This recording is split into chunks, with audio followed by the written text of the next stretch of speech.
Hi there, and welcome on the journey to transform culture.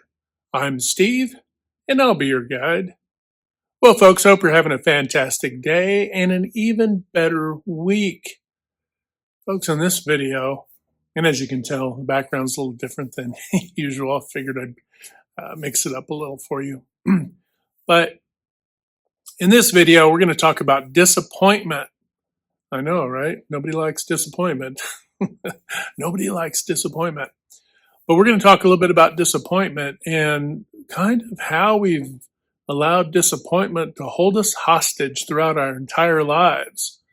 Now, let me preface, as I often do, is we jump in talking about organizational culture, but all the dots connect, folks, throughout all of our aspects of our life. Whatever groups we're involved with outside of our professional life, our family, our friends, our faith, you name it, pick a group. It all applies. All the dots connect.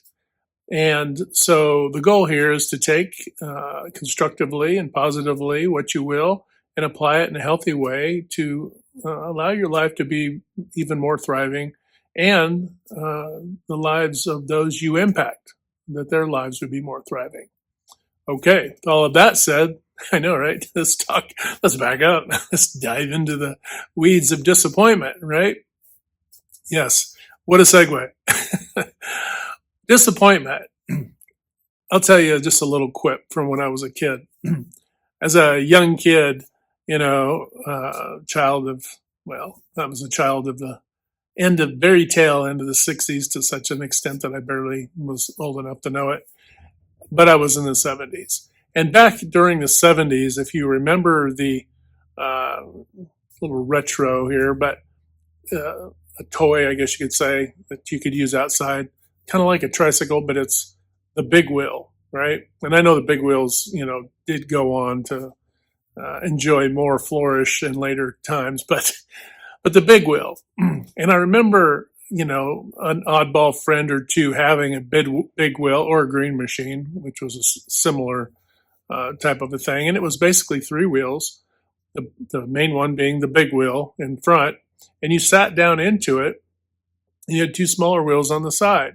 And it was kind of a low rider, but you could get up to speed, because you're pedaling the big wheel. And you get up to speed and you could turn a corner and slide into the corners, and it was really cool. And when you're a kid, this is awesome, right? And I wanted a big wheel so bad. I could have cared less about anything else.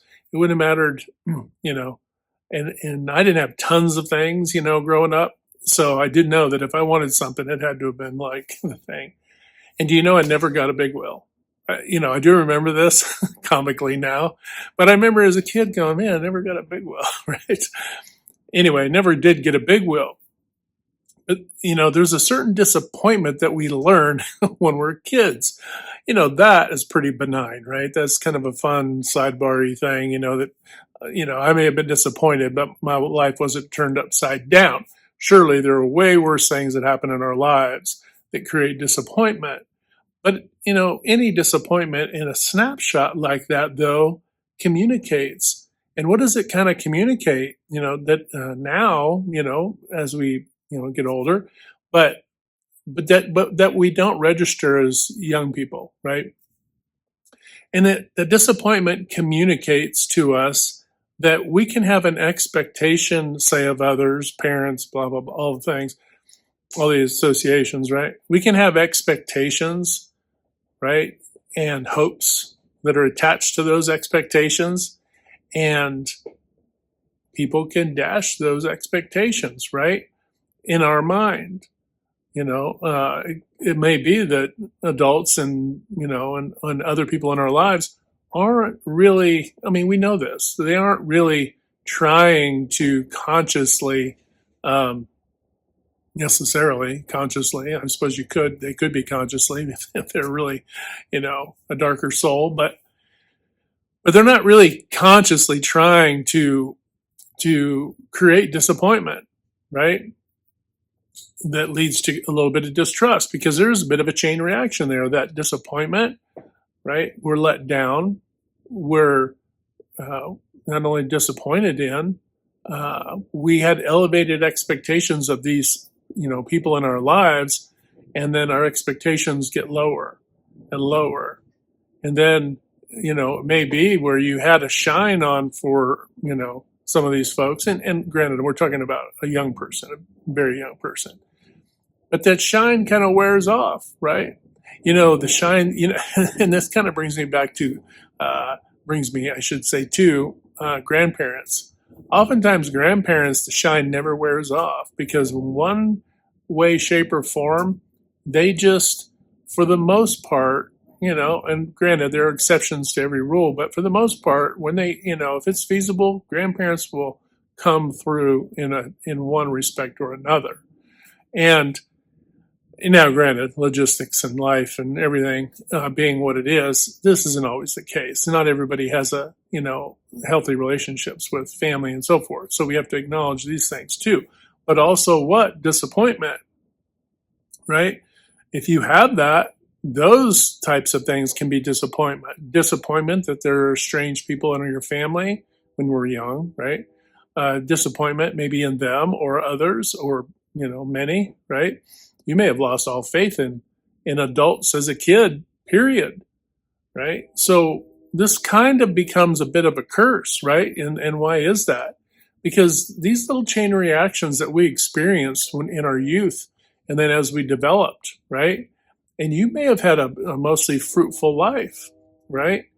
And that disappointment when it came was felt in a hard way because of the contrast that it served against the backdrop of your life. So if you had a relatively pretty amazing life, you have these disappointments come and they drop in there and boom, it can feel a little bit like the bottom dropped out on you, right? Remember, everything is that contrast, right? Everything is subjective because we've all experienced our own lives through different, we all have different lives. We literally have different lenses for every life lived, right? So no two lives are perfectly the same. So back to the disappointment. But these disappointments, right? They kind of hold us hostage. And why is that? Because we can be a little bit cynical. We could have allowed cynicism and, maybe some pessimism and a few of the isms to fall in there because we may have looked around and went, wow, can we trust anybody? Is anybody ever really there for us? Can we, it could be family, it could be friends, it could be family. Are there people there for you when you're going through struggle? You may have an expectation, right? This is how expectations is tied to this because it's all about our expectations, right? All of this occurs without even ever leaving our own heart and mind, folks. People around us may have no clue that they're letting us down, right? You may be thinking, oh, they'll come through. They're good people. You may have these high hopes, right? High hopes / expectations that people have high standards and that they're loyal and that they have, wow, that's family or, oh, well, they're friends. And so they'll come through in a pinch, yada, yada, but they don't. And they don't. And so what? A disappointment can creep in. And that disappointment then can become and can overshadow you and create this little bit of pessimism in there, right? Little cynicism, little pessimism about our nature as human beings. Meanwhile, some of these same people are going on to maybe do good works in the community, but all the while neglecting, family or friends. So you can see, and that doesn't make it easier for those affected. The thing that comes to mind is my mom, I've been working across country for various decades, and my mom lived kind of on her own, and she had little neighbors and stuff, and in her little couple bedroom apartment complex thing, and she was doing fine and everything. But I was surprised to learn later, toward the end of her life, how few family members came to visit her. How very little they did, I should say. Whether it was a number of them, I'm not saying, but I am saying that it wasn't often. And it was almost kind of a strangest thing that other family members would kind of, and it wasn't even seeking out this information, but then it started to dawn on me, wow, And then I began to feel some of the disappointment that my mom had in some family and so forth, right? And it's not because they're bad people. They're living their lives. They're looking, they're focused, hyper focused on their lives, and they're doing their thing. But mom, you could tell there was a hurt there because she had an expectation, right? That family would be there, that they cared, that they would reach out, all the things, right? The connections and all that sort of thing. And so these are the sort of things that that aren't relegated to just in our youth. These are things that transmit all throughout our lives, and they kind of paint a picture of the world for us. And this is the challenge, right? We can be held hostage by our disappointments, kind of intertwined with our expectations, right? And that can be something that's foreboding. It might be for some to the extent that you then go, well, I'm not helping. I'll show them. I just want X, Y, or Z, right? There becomes maybe there's conflict now, right? Maybe subtle conflict grows out of these expectations that weren't met. I used to say that my biggest pet peeve ever throughout any aspect of all life is holding me responsible for uncommunicated expectations. If you don't communicate your expectation to me, but then hold me accountable or berate me or whatever it is, right? In whatever form that takes, for the expectation that you never stated. This is why it's so important, especially if you're a young leader, all the way up to veteran leaders and leaders of entire organizations. If you don't put it in your, if you don't document it, if you don't put it in your O plan, if you don't put it in your strategic documentation, if you don't put it in if you are not foot stomping your expectation, you had better get darn used to that expectation being missed and owning your own disappointment because of it, because you didn't communicate that. And that brings me full circle with disappointment. When we're kids and all of that, yeah, we may say, well, I really want a thing, right? But we may be a little kind of not uber direct about it unless somebody's really asking us, right? But we may be too nonchalant, right? I know there's a term for it, but it just doesn't come to me right now. But we may be too casual about it, right? Not direct enough about it. Hey, I really want this thing, right? No, we may have been not direct enough, right? And so therefore our expectations weren't met, right? And then disappointment ensues. And then it starts to fill out framework about the rest of humanity. And unless you can understand and see this as we're, developing, we go out into the professional world. You're probably thinking, Steve, when are you going to bring this back around to organizations? Absolutely. All organizations and the people in them. If you're a leadership team or an organization and you don't have policies, processes, and procedures documented to the period, foul. You are hitting foul balls. Why is that? Because not only are you disappointed because you're missing expectations, right? But you're not communicating them to your team, and your team has a false sense of, hey, we're doing pretty good, right? And so at some point, these two elements converge, and there's basically a train crash, right? And what happens is that this can create conflict. This can create tension, right? And then you have more. You have maybe leadership team being disappointed in the workforce that has no idea that these uncommunicated expectations were ever missed, right? This disappointment isn't even in the broader workforce's mindset, and vice versa. If you're part of the workforce and you're not communicating, some of your needs and wants, really, to the leadership team and ownership, if you're not doing that, right, give them a real chance to disappoint you, right? Both sides, if you want to call it sides. I hate that, but if you're going to play the us and them game, give people a legitimate chance to disappoint you by stating what your expectations are. right? And this, you think about it, how much of this is going on every day? This is probably happening, hundreds of times a day within your organization. You're not even really picking up on it unless you're unless you're pretty intuitive type person. You're probably not picking up on this. We closer relationships, we pick up if a significant other or a family member or closer friend group, whatever, we can pick up when they're missing the clues and the cues and the communication, right? And we may, we're going to give them a little more slack to rebound and to try to go and to reassess, right? And to recover that. We're going to give, more latitude there. But in the professional world, right? Are you given latitude? You're not. You're not given any latitude. So therefore, you're not giving any latitude. And because there's no latitude given, what does this mean? It means that we do have to be a little more direct and a little bit spot on, right?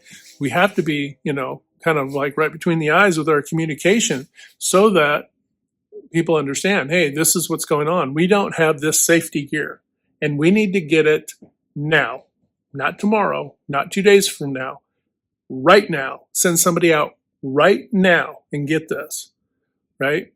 We have to be assertive, professional, respectful, right? And we have to work together. It may be that, hey, we need this. Hey, I'm going to send you to go get it. Great, I'll go get it, right? So we have to be a part of the solution too. We can't just be, pushing everything off onto others.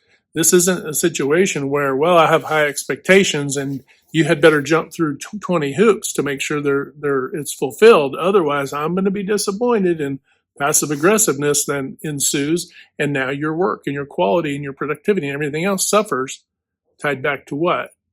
Tied back to the fact that you were disappointed, maybe even how you were treated. Now, there are legitimate reasons to be disappointed, right?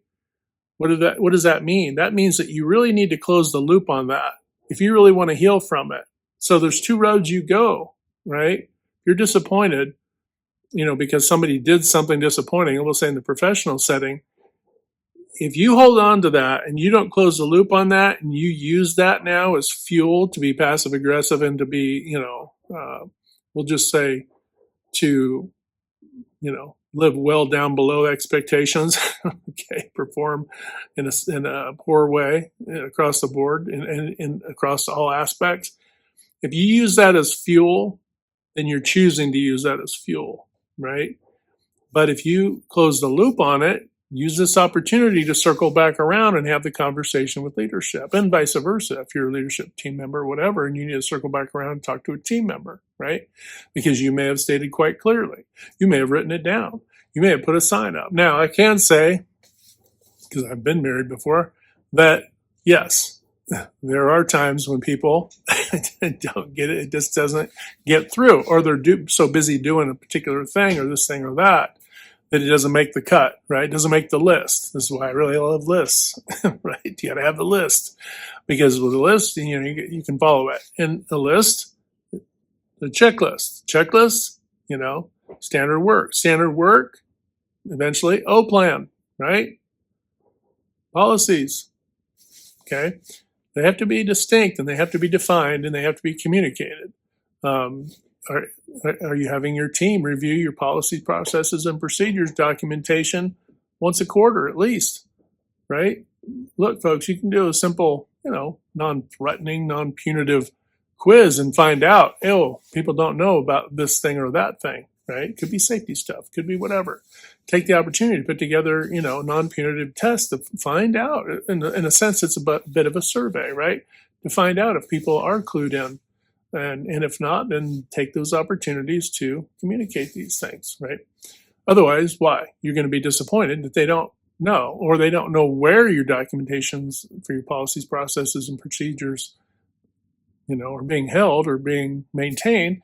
And so therefore, I need to make these accessible, right? Which hopefully you know better. And those are accessible, okay? But disappointment, man, it can be such a trap. We can be held hostage to our disappointment. The way to overcome this, communicate, folks. Communicate more directly, make sure people know. And if you choose not to communicate, don't hold it in a punitive way. or don't hold it in a passive aggressive or aggressive way toward those who let you down. If you were let down, more than likely you didn't communicate well enough, bottom line. And you allowed yourself to be let down, right? Now, it's one thing to say, okay, folks are going to let me down. Folks generally are going to miss the target, probably 40% of the time, and go, you know what, that's human nature, it happens. And you can strike that up and kind of, you want to follow more statistics approach to this and go, well, it happens. So what do I need to do to overcome those statistics as the person who is now making a request? So I'm going to put it on a list. I'm going to stick it to their forehead, whatever it is, right? And you're going to make sure you're going to go the extra mile. This is why proper prior planning prevents poor performance, right? It just does every time. Now, let me back up too and cover a different aspect of this disappointment. Disappointment too, people letting you down can be a form of passive aggressiveness, can be the result of passive aggressiveness. They know that you have an expectation for this, and so intentionally don't meet that standard, right? They don't meet that standard on purpose, okay? So it can be flipped. So yes, you need to go a little bit of the extra mile, but also remember, there are going to be those who are going to use that passive aggressively, missing the target and creating disappointment on purpose. Some will weaponize disappointment. It's important that you don't hold on to that, right? You need to let go of that. Practice detachment, right? Emotional detachment when it comes to that sort of thing. You may not know it, but you may sense it. And this is where it gets very subjective. If you sense it, well, then you maybe, you need to go to somebody else for support in a particular area. This person can't quite meet that need, whatever, and you move on. You may find out this person is basically doing this over and over. And they generally won't stay on a team long because they're kind of making a game of this sort of behavior, right? Not a good thing. It wouldn't matter if they're a team member or leader, right? Eventually, they'll be moved along. But what you have to understand too, even outside of our professional circles, is that this can also occur. Yes, you can have families and friends, okay, who intentionally let you down, disappoint you on purpose, right? Jealousies, all kinds of things. It can be a competitive nature. Just all kinds of things you thought we dealt with when we were in high school, right? These are the kinds of things that can occur. Again, emotional detachment from it. Recognize it a little more clinically for what it is. Well, okay, somebody's just trying to, they're just trying to be provocative, right? Okay, fine. Well, if you go to war with that, then you're carrying that luggage around. You've allowed them to affect your behavior. Don't let it affect your behavior. Just let it go, right? Clearly, they're not in alignment. Who's in your circle? Who are you allowing to be in your circle that would do that to you, right? Boot them out of your circle. Pretty simple stuff. It doesn't mean you have to boot them out of your life, but you can love everyone from afar, right? So just touching today a little bit on disappointment. People can, and have let you down. If you're a human, it's happened, okay? We also have to acknowledge, too, that even by omission, even by accident, we can let other people down. Sometimes we can let other people's unrealistic expectations of us, right? We may be letting them down because they have unrealistic expectations, and that can be us as well, right? We may have unrealistic expectations of others. We have to acknowledge that and check ourselves and say, are we putting unrealistic expectations on people, right? And are they on us, right? And put it in its proper context. Once you understand that, once you kind of measure this out a little bit and say, okay, maybe that was too unrealistic, then you can kind of temper your expectations, right? Which will then lessen disappointment, right? In these situations. Don't give people responsibility for things that you should be handling on your own anyway, right? That's a good lesson in all of this as well. As a kid, Granted, I was a kid, but hey, save up your money, buy your own big wheel, right? Simple solution, right? These are things we learn through life, right?